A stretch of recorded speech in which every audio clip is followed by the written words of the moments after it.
एक छोटे से गांव में मनीषा नाम की एक औरत थी। वो बड़ी ही लालची थी और जब देखो तब किसी न किसी का सामान उससे उधार मांगती रहती थी।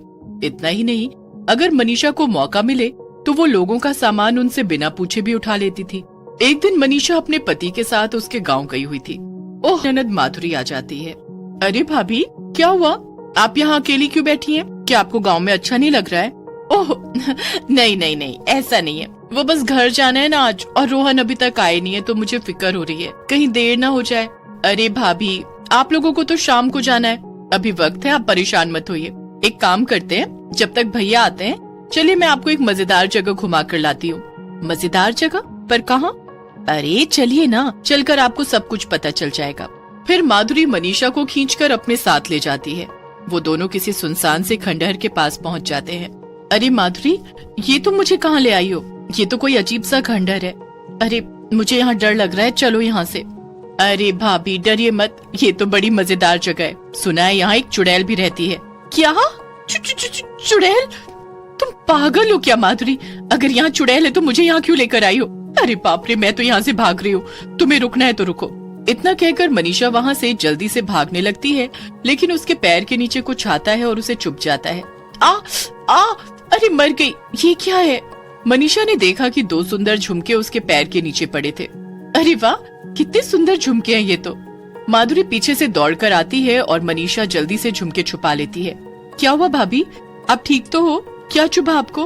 अरे अरे कुछ नहीं हुआ, लगता है कोई कांटा आ गया था, कोई बात नहीं, मैं ठीक हूँ। चलो अब घर चलते हैं। मनीषा और माधुरी दोनों वापस घर आ जाते हैं और मनीषा अपने पति रोहन के साथ वापस शहर के लिए निकल पड़ती है।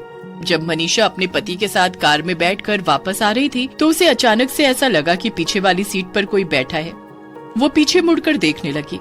क्या हुआ मनीषा, क्या बात है? पीछे क्यों देख रही हो बार बार? अरे मुझे ऐसा लगा जैसे पीछे वाली सीट पर कोई है, लेकिन यहाँ तो कोई नहीं है। जरूर कोई भूत या चुड़ैल होगी।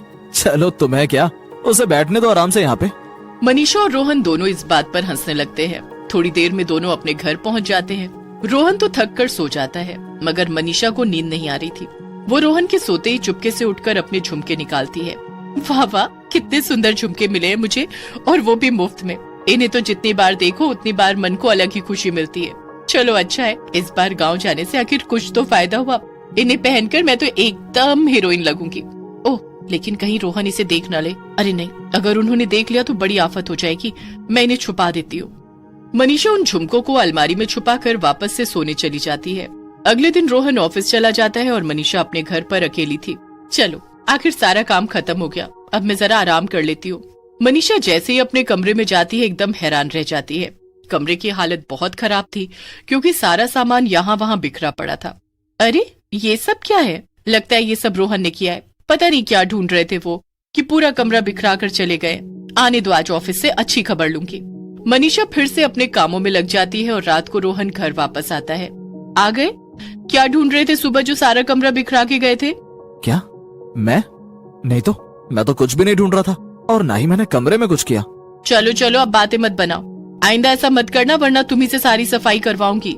रोहन मनीषा को समझाता रहता है कि उसने कमरा गंदा नहीं किया था, पर वो उसकी एक नहीं मानती। खाना खाने के बाद मनीषा ड्राइंग रूम में रोहन के साथ बैठी थी और तभी उसकी नजर सामने लगे शीशे पर पड़ी।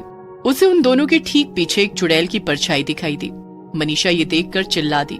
आ! क्या हुआ मनीषा, क्यों चिल्ला रही हो? चुड़ैल, चुड़ैल वहाँ तुम्हारे पीछे। रोहन ने मुड़कर देखा तो वहाँ कोई भी नहीं था। क्या बोल रही हो मनीषा, यहाँ तो कोई भी नहीं है। जरूर तुम्हें कोई वहम हुआ है। नहीं नहीं, मुझे पूरा यकीन है, मैंने वहाँ एक चुड़ैल को देखा था, मुझे कोई वहम नहीं। मनीषा डरते डरते रोहन के साथ सोने चली जाती है, लेकिन रात भर वो उस चुड़ैल के बारे में ही सोच रही थी। सुबह उठकर रोहन फिर से मनीषा को समझाता है कि चुड़ैल बस उसके मन का वहम ही था, और फिर वो अपने ऑफिस चला जाता है। मनीषा किचन में थी और खाना बना रही थी, लेकिन जैसे ही वो मुड़कर पीछे देखती है चुड़ैल ठीक उसके सामने खड़ी थी। बचाओ बचाओ, चुड़ैल चुड़ैल, कोई मुझे बचाओ। अरे चिल्लाना बंद कर, मेरे कान के पर्दे फाड़ेगी क्या तू? मनीषा चुड़ैल को सामने देखकर डर से कांप रही थी। कौन हो तुम? क्यों आई हो मेरे घर में? क्या चाहिए तुम्हें? ओहो, देखो जरा इस भोली को, एक तो चोरी, ऊपर से सीना चोरी। चोरी? कैसी चोरी? मैंने कोई चोरी नहीं की है। हाँ अच्छा, ऐसी बात है, तो फिर वो झुमके किसके थे जो पहनकर तू परसों रात को यहाँ वहाँ टहल रही थी? ये सुनकर मनीषा घबरा जाती है। वो तो मेरे पति ने मुझे दिलाए थे। झूठ बोलना बंद कर। वो झुमके मेरे हैं और तूने मेरे घर से आकर चुराए हैं। उन्हें मुझे वापस कर दे वरना तेरी खैर नहीं है। अरे भला मैं अपने झुमके तुम्हें क्यों दूं? चलो चलो जाओ यहाँ से। चुड़ैल समझ गई कि मनीषा बहुत लालची औरत है और वो ऐसे नहीं मानेगी। चुड़ैल उस वक्त वहाँ से चली जाती है, लेकिन ठान लेती है कि वो मनीषा को सबक जरूर सिखाएगी। मनीषा ने रोहन को चुड़ैल के बारे में कुछ भी नहीं बताया था, क्योंकि उसे डर था कि रोहन चुड़ैल के झुमके वापस करने को कहेगा। 3 दिन बाद मनीषा का बर्थडे था और घर में पार्टी थी।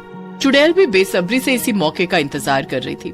पार्टी का दिन आ गया और घर में बहुत सारे मेहमान आए हुए थे। रोहन मनीषा के साथ केक कटवाता है और सभी मनीषा को बर्थडे विश करते हैं। Happy birthday Manisha. बताओ तुम्हें मुझसे क्या गिफ्ट चाहिए?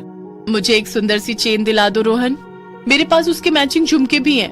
अच्छा, मगर तुम्हारे पास झुमके कहाँ से आए मनीषा? मैंने तो नहीं दिलाए। हाँ वो मुझे मेरी माँ ने दिलाए थे। हाँ, तभी चुड़ैल भी वहाँ आ जाती है। अच्छा, तो मैं तेरी माँ हूँ? चुड़ैल को देखकर पार्टी में खड़े सभी लोग डर के मारे वहाँ से भाग जाते हैं और रोहन भी डर जाता है। तू फिर से आ गई? ये क्या? ये तो सच में एक चुड़ैल है। तुम सही कह रही थी मनीषा, घर में चुड़ैल थी। हाँ, इसे जल्दी से भगा दो यहाँ से रोहन। ये सब सुनकर चुड़ैल मनीषा को देखकर गुस्से में बोलती है, तेरी इतनी हिम्मत? झूठ पर झूठ बोले जा रही है। ये मेरा झुमका है, मुझे मेरा झुमका वापस चाहिए। तेरी इतनी हिम्मत कि तू मेरा झुमका पहनकर घूम रही हो, और वो भी मेरे मना करने के बाद। चुड़ैल मनीषा को गुस्से में हवा में उड़ाने लगती है और ये सब देखकर रोहन भी बहुत डर जाता है। चुड़ैल जी, मेरी बीवी को छोड़ दीजिए। मैं आपसे माफी मांगता हूँ। मैं आपको आपके झुमके तुरंत लौटा दूंगा। उसे बस वापस उतार दीजिए। अरे पागल औरत, मैंने कितनी बार मना किया है ना तुम्हें कि ये दूसरों का सामान उठाना बंद कर दो, और इस बार तो तुमने हद ही पार कर दी। सीधा इस चुड़ैल का सामान उठा लाई। चलो अब उतारो ये झुमके और लौटाओ उसे, वरना इन झुमकों के चक्कर में आज हमारी जान जाएगी। नहीं, ये लो, उतार दिए मैंने ये झुमके। मनीषा चुड़ैल को उसके झुमके लौटा देती है, लेकिन तभी चुड़ैल देखती है कि उसके झुमकों में से एक टूट गया था। ये देखकर चुड़ैल गुस्से से लाल हो जाती है और मनीषा की गर्दन पकड़ लेती है। तेरी ये मजाल, तूने मेरे झुमके तोड़ दिए। तेरी आज खैर नहीं। उसे छोड़ दो चुड़ैल जी। मुझे लाओ झुमके। मैं इन्हें अभी के अभी बनवा कर लाता हूँ। रोहन की बात सुनकर चुड़ैल का गुस्सा कुछ कम हो जाता है और वो उसे झुमके दे देती है। अगर तू आधे घंटे के अंदर मेरे झुमके ठीक करा कर नहीं लाया तो मैं इसे मार डालूंगी। रोहन भागता हुआ जाता है और मनीषा चुड़ैल की कैद में वहीं बैठी रहती है। हे भगवान, ये मैंने कितना बड़ा पाप किया। न जाने अब क्या होगा। बेचारे रोहन को भी मेरी वजह से कितनी तकलीफ हो रही है। मनीषा ये सब सोच ही रही थी कि तभी रोहन भागते हुए वापस आता है। उसकी सांस फूल रही थी, लेकिन उसने चुड़ैल के टूटे हुए झुमके सही करा दिए थे। ये लो तुम्हारे झुमके अब एकदम ठीक हो चुके हैं। अब मनीषा को छोड़ दो। आखिरकार मुझे मेरे झुमके वापस मिल ही गए। इसके लिए मुझे कितनी दूर आना पड़ा। इन्हें मैंने मरने से पहले बरेली से लिया था। मैं इन्हें कैसे छोड़ देती। इतना कहकर चुड़ैल वहाँ से गायब हो जाती है।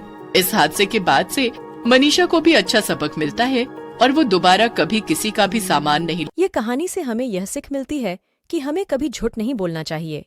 एक झूठ छुपाने के लिए हमें 100 झूठ बोलना पड़ता है।